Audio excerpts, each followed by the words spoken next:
Moi! Mä haluaisin nyt puhua keppihevosilla suitsien käytöstä. Mä en itse käytä ollenkaan suitsia mun keppareilla. Mutta jos mä haluan käyttää jotain mitä mä haluan käyttää apuvälineenä hevosen ohjaamisessa, niin mä käytän aina naruriimua ja tämmöstä riimunarua. Mutta niin kuin huomaatte, niin mulla ei oo tässä mun naruriimussa riimunaruna, tässä ei oo klipsiä, koska mä en tykkää käyttää metallia hevosten lähellä. Tai niinku sellaista klipsiä, koska mä oon solminut tän tälleen oikeaoppisesti. Samoin tämä naru täällä, sekin on tolleen oikeaoppisesti laitettu, niin sitten se on hyvin laitettu. Ja mä tykkään paljon enemmän tästä naruriimuista kuin noista esim. Nailon tai nahkariimuista. Mutta joo, nyt mä ajattelin näyttää, että miten tästä narusta saa tähän naruriimuun ohjat. Niin, että siitä ei tule lainkaan niin kuin painetta hevoselle. Ensin laitetaan tosta yksi kierros. Sitten toinen kierros. Ja täältä alakautta, kun on tässä on tämä, niin täältä, mä itse asiassa sen näkee varmaan paremmin tosta, kun on tää narru, mikä on tässä, se laitetaan tuolta alakautta tohon ylös. Sitten kiristetään. Noin. Nyt se on siinä kiinni. Ja nyt mulla on ohjattomamme ratsasta. Tietysti totta kai saa kepparilla käyttää niin kuin mitä vaan varusteita vaan haluaa, eikä se ole niin tarkkaa kuin esim. Oikealla hevosilla.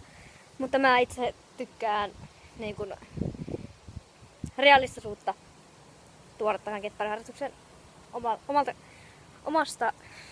Omassa harrastuksessa mä tykkään siitä, että on realistista.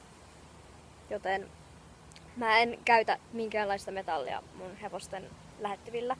En käytä klipsejä, en käytä kuolaimia, en käytä mitään, mikä tuo painetta tämän hevosen tähän nenälle tai tänne korvien taakse tai suuhun.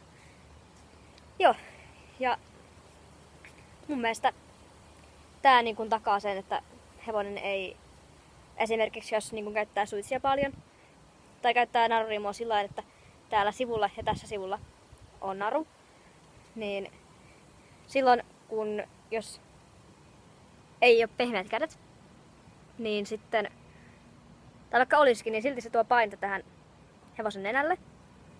Ja silloin se täyttö siitä saattaa mennä huonommaksi ja silloin täytyy ehkä täyttää se uudestaan ja pitää tehdä semmoisia juttuja.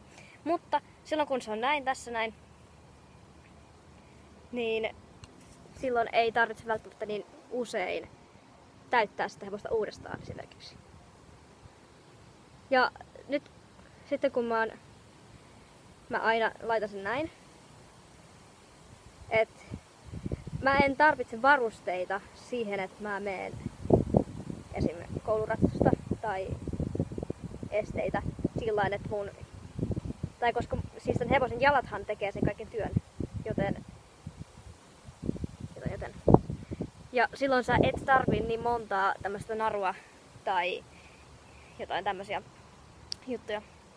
Tietysti se on niinku sillä, että se klipsi on helppo. Klipsi on helppo laittaa tähän kiinni ja klipsi on helppo